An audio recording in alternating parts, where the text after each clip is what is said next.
అందరికీ నమస్కారం. మీ వేణు యాదవ్. ఏందనంటే గల్ఫ్ జిందగీ ఎలా ఉంటుందంటే, ఫ్లైట్ చూస్తే ఇల్లు గుర్తుకొస్తుంది. కళ్ళు మూసుకొని పడుకుందామంటే ప్రాబ్లమ్స్ గుర్తుకొస్తాయి.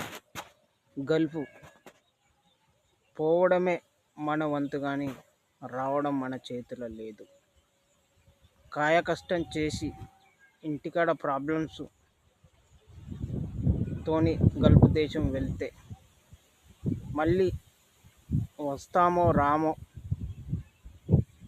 తెలియని గల్ఫ్ జిందగీ, గల్ఫ్ కార్మికుల పరిస్థితి ఎప్పుడు ఏం జరుగుతుందో, ఎలా జరుగుతుందో, ఇంటికాడ ఏమైనా అక్కడ ఏమైనా తెలియని పరిస్థితి.